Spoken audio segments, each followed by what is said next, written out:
Ces derniers temps, cette question devient de plus en plus populaire. Il est soulevé souvent par les représentants de la génération aînée. En général, ceux qui pensent que le genre épistolaire est en train de disparaître croient que de nos jours, la lettre ne joue aucun rôle dans le développement de l'humanité. C'est un moyen de communication qui appartient au passé. Est-ce vraiment le cas? Aujourd'hui, ce sont les lettres électroniques et les messages aux réseaux sociaux qui deviennent les concurrents réels de la lettre traditionnelle et les pires ennemis pour leurs défenseurs. Pourtant, trois sont des buts dans le monde. Malgré les différences des formats, la lettre électronique, dont ancêtre est la lettre traditionnelle, a les mêmes fonctions. On va étudier deux exemples pour comprendre comment ça marche. Il y a longtemps, une bougie a été remplacée par une ampoule, un stylo plume par un stylo à billes. Ce principe de l'évolution nous montre que la forme se transforme.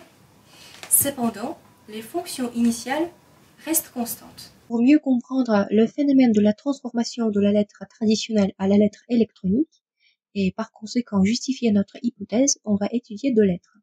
L'une des deux de nos jours, la correspondance entre mon ami russe et son amie française, et l'autre des temps passés, de l'archive de Nijni Novgorod, la correspondance entre l'écrivain français Julieta Adam et l'architecte russe Martynenko. Premièrement, il faut comparer les structures des deux lettres. Dans la première lettre, nous voyons clairement l'introduction avec une référence à la communication passée, le développement complet et la conclusion avec la phrase finale.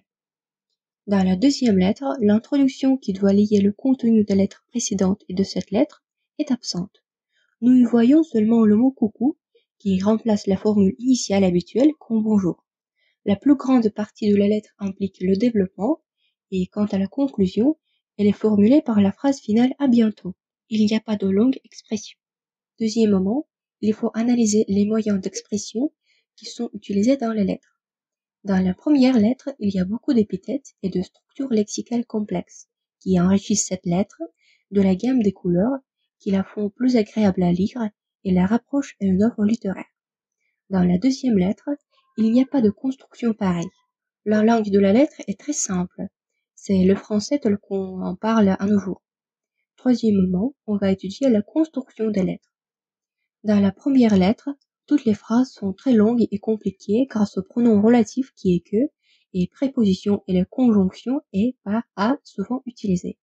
De plus, ce sont les mêmes moyens d'expression qui allongent les phrases. Dans la deuxième lettre, les phrases sont plus courtes, non complexes. L'auteur donne des informations très exactes. Cette analyse nous montre que la lettre électronique sert en général soit à la correspondance commerciale, car elle est très laconique et précise, soit à la correspondance amicale, à cause de la simplicité de sa structure et de son vocabulaire. Pourtant, il faut attirer l'attention aux fonctions de la lettre traditionnelle, qui sont les mêmes que dans la lettre moderne. Mais la lettre moderne, en comparaison avec la lettre traditionnelle, est plus adaptée pour bien réaliser ses fonctions. Et tout ça justifie notre hypothèse que la lettre traditionnelle s'est transformée en lettre moderne au lieu de disparaître. Malgré le changement de la structure, la simplification de la syntaxe et du vocabulaire. Ну, наверное, довольно трудно придется будущим комментаторам собраний сочинений, потому что, кажется, жанр собраний сочинений и писем утрачен. Не потому что люди перестали писать друг другу письма, а потому что письма полностью или почти полностью перешли в электронную сферу. И, может быть, это даже и хорошо, потому что в электронной сфере человек больше может контролировать свою privacy, он может просто уничтожить отправленные или полученные ему письма. Но в последнее время, кажется, мы уже и от формата писем в сети тоже уходим в пользу соцсетей. Но при этом, по моим ощущениям, мы стали намного больше, ну и, значит, в каком-то смысле вполне более полноценно общаться.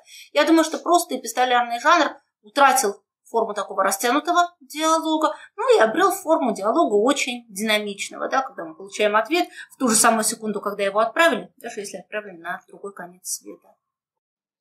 Nous avons fait un sondage parmi nos camarades de classe et quelques professeurs.